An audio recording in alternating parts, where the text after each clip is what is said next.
all can say mede abosom de chekere nkyira na Asantehene ne chekere nkyira no kra bi anim na wo se owo abrantie bi ana obi a obema no so se Nkyeraa Hene ompa asasema no ho nti de nkyira ye de nkyira no na ye nkyirafo ne ma be ye eno ne Asantefo tena se hunu se nkrofo ye be di Yesu yi ba se firi Nkyeraa nti zatam na Asante yan Asante ya ho na be fra no kwa aman de nkyirafo kwa no bebedi Asantefo so be yemfie hanu ye nananom every Agona Empire baya be ni takimafo tetima bebe pie wurobo no betena Nkyeraa ha e ma mra de nkyirafo be hye eye bunu piesie eye Osei ade yo nana kwa achia me yo no mra de nkyirafo ko no ya bosoma nananom firi buo mo ba be de ban no saa nkrofo no ne kwakene ekwachichiri kura be friend Agona Ntoa saa Agona Ntoa fo no me kan Asantefo ye ya be ne be ku Osei Tutu the first etu nsuo premu a manhunu na mu mpo na masie no Otumfuo mra abontene na omra me yi ano nkire se saa niam we ni be ye ya nti Nkyeraa eye ne de ye ka eye won ne ye de ma no na se o ma no so na opede a oba one no mra Bidindia afiale kwiso beta hwe Ayenka TV hwebi video no na be boa pa wie nananom amotie me Ghana man bono mane Nkyeraa wie se nyina ho tie me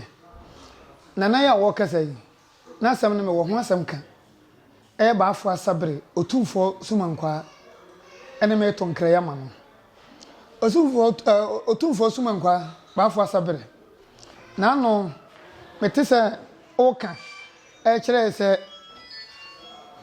Nkyeraa aye Asantehene dia Asantehene chekere Nkyeraa no ode abosom ne chekere Nkyeraa na mpese wiase nyina hunu se ne woka bi anya nokore nkontompo ne nabraba ene wutwa na ye de yenim ye nananom atetesem nti anya de be gya ma obi akote ye nananom nkenka akoto na amaye ensi da ba fo sabre na udi ba fo sabre nkura wunya ne eye Nkyeraa Krontihene ne di ne be de to ugofa ba afọ asabere firi he na me pese me ka che one se ye nananom every Agona Empire baya be ni takimafo tetima bebe pie wurobo no be firi ho no nananom na be ya abofo be ya kuafo ni be ya dunsifo so adwuma miensa ene nananom Nkyeraa be ye nananom tena boso be tena ta konkonti be tena Nkyeraa ha e ma mra de Nkyeraa be hye eye bunu piesie eye Osei ade yo nana kwa achia me yo no o ma be ka kire be se be nkoto eye Nkyeraa Hene ne ba Nkyeraa Hene be ba be to no be to Nkyeraa Hene no be ne yetena mfie be ye oha aduasa eni akire eye 13th century ho ba bi be firi ha be se 15th century ne be koe ne adia danse akura meka etato so ne se emra de Nkyeraa ko no ya bosoma nananom firi buo mo ba be de ban no ta kwaku ene ye frɛ no taatoa no nanam de ni suma bi koe saa nkrofo no ne kɔkyene ekɔkyekyere kura be frɛ no Agona Ntoa saa Agona Ntoa fo no me kan Asantefo ye ya be ne be ku Osei Tutu the first etu nsuo premu a manhunu na mu mpo na masie no nti zatam na Asante yan sa Asante ya ho na be frɛ no kwa aman na munni hene mpo kwa aman wiase nyina di madanse ese de Nkyeraa kwa no bebedi Asantefo so be yemfie hanu meboa won kan se meboa na anu ya fe ya se ntokwa yi eni betwam a Asantefo de be ho afiri de Nkyeraa nka de Nkyeraa Asante mo som de Nkyeraa mfie bebre den na Otumfuo no be kyekere Nkyeraa na nam no de be ba no be de babosom na be nam be ba abosom be de ban no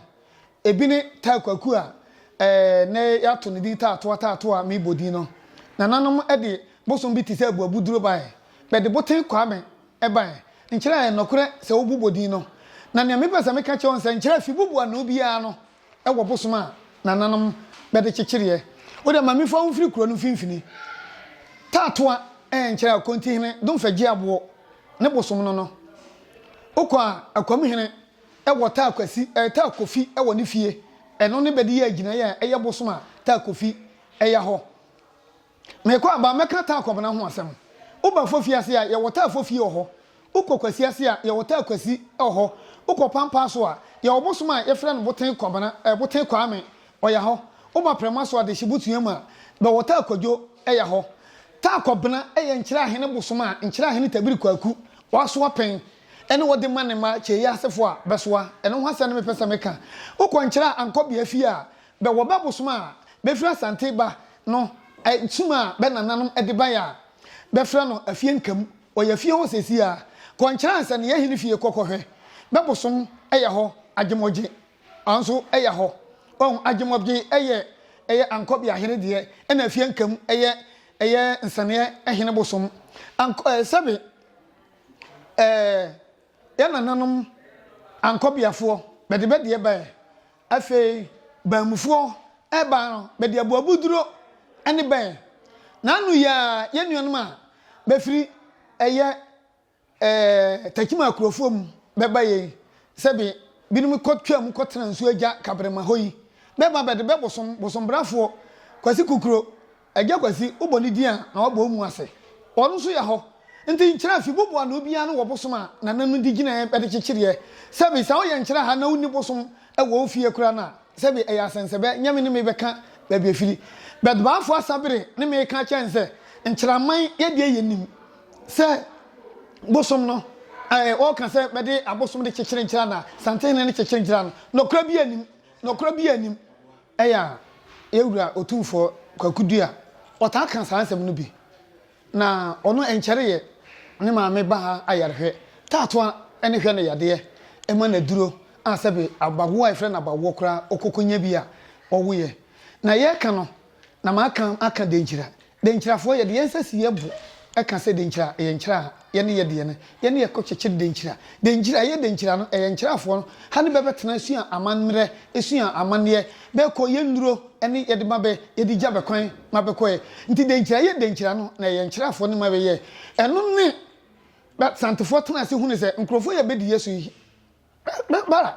ba se firi nkyira ne betu bofo ma ne ba behwehwe nkyira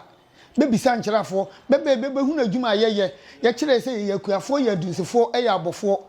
benya kon ne beto bensafere ye ne ye koe ne ye ne bedi kosi ye koboa be ne be maye tumi a befre no sumankwa hene se nkyirafo ye nye sumankwa hene mebisa kwakudua ana Asante wura ana Otumfuo se nkyira ade be yaw de a enema mensa ada se wotoye ana okochie ana bedi che no mre ben ne okun one nkyirafo okun ye echiye mre ben ne beto ne nkyira edema no mre ben ne bedi nkyira eche no Otumfuo mra abontene na omra meyi ano nkyire se sa nneema we ni beye a nti nkyira eye ne de ma wontena ba bi enu ntwinsuo enwu wiasefo ani na nkyira enye ne de meka ama one ne baafo asabere sumankwa bate asese nkyira ye de ye ho na nkyira ye wogura sebe eye nana kwachia mew ne bakane ene nkyira bunu piesi asem ne ye kan yenim kura no boy imprisi tema Asantehene tachiman be nya ntokwa no boy imprisi ne die firi boyem esan ba ya manfon so na anu ye 18th century ya nti manin ntena ba bi nkeka se nkyira ye ne dia o ma na enye da etwato a ye bete se nkyira ye ne dia na wo se owo abrantie bi ana obi a obema no so se Nkyeraa Hene on pass asema no ho na ontena ho na se sa abrantie no onim de na opese nka opre konya de a ne nananum akonya ne sumankwa no nka onkonkopre wonmra masena kofa ode ne ho tabi ya Nkyeraa Hene enkonkopre sumankwa no emfama no na ontena ho na Nkyeraa de ye ho Nkyeraa ewo hene enkonye tuntum miensa no sebe tabiri kwaku akonya e yakase e Nkyeraa ha ewo wura tabi ya akonya e Nkyeraa ha ewo wura ponsa kwaku akonya e Nkyeraa ha ewo wura nti Nkyeraa nkonya tuntum na akonya mbire miensa no ne nyina wo wura ewo nipa ho obeti plastic chair so a ye ma ne so ye mpagya no ye wo bono hene a owo ha ya pagya no wo ye kan se subin division council no one ye president make osana conference bi ya asem ne mekan wo ye subin divisional president Okobuno Regional House of Chiefs or a member of Bro Regional House of Chiefs. Abain nimna bagazet national Kumasi ho any baba gazetena or Nkyeraa Hene into one trababia and Fanikatrema and Kondo Domoki and Mekanchese and Chaya Eka a one in near demano. Now so Omanasu not opadia oba on the nomra no meres and Nkyeraa Ewura and not a newra. Yada we are singing us. East, touch my mind, Ghana mine, Yanimu Bedija. Daybyday Enterprise. Yasaswabo, Yasaswaba. Ye deal in all kinds of washing and bathing accoutrement, retail and wholesale prices. Don't come yo, don't come. Enepa huwa da beng. Don't come me. Enepa huwa da beng. Ya titu su say who selewa atufuo.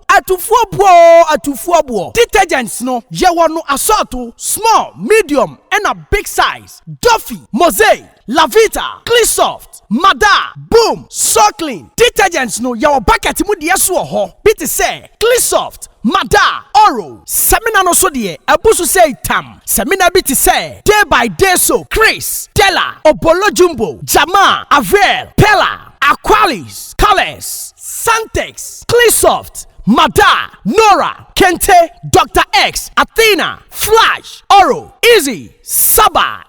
no yawana kesiane nketwa, Kabalik Soap, Oli, Diva, Camel, Killer, Kedu, Luck, Cindy, Anna, Power Plus, Royal Leather, Medisoft, Meditwist, Jumbo Aqualis, Miss Paris, X-Men, Fresh Soap, Bella, Lifeboy, Magico, Nakesiane Nketwa, Alata Semina, Imperial Leather, Maya, Blinko, Sunlight, NFA, hello. Emano so sawako feature na wa wanya line no. Yas pad, proper pad, soft care pad, next pad, play me pad, Momo, blessing pad. You want different colors, comfits. E mati amukwa won so no comfort pad no. Eno so ye will be ewa yaso ye. Disinfectant Dettol no so ye will mu assault.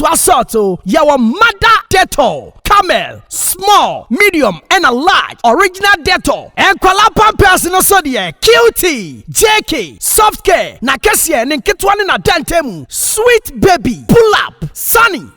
pampers, blimmy pampers. Se won certain fifre na pe wipe so de ye will soft care wipe. Tamai, halitosis aje will say aboswana. Ye dealing all kinds of Pepsodent 123, Pepsodent Charcoal, Close Up, Charlie, Tigard, and Angola. And Tuntumo Howard Demuswa. Ya want the queer enemy spray, Sasso, Fatala, Heaven, Fast Kick, Sao Bacotta, Taka to Sperere Sodie, Tiro no so ha, Coco, Pride, Natural, The Lords, Soft Care, and a Nadva Tiro, and ye toilet roll. And Tadina Fiamma Usia, and Kikawano Edasua Mwana, Parazone, a Hiamau, Mada Parazone, small and a big size, Bling Parazone, small and a big size. Se uwa chichini bench na witimi mba ya suya ya. Die hiani sa obefreye. And your man yebe package the kama near the ascende o. We accept Momo. Yeji Momo. Wobetumi afre Daybyday Enterprise. Ewa umatufo iso. 0544 644 852.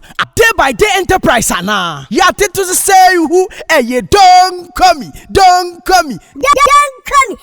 Otumfuo. Shusha Daybyday Enterprise. Ewa tachimai. Sunyai station. Abronsai na ewa achire ho pe no. Daybyday so. Ye kankwa Otumfuo. Daybyday Enterprise. Can do spirit. Daybyday soap. Enepa wada beng. Otumfuo. Every day.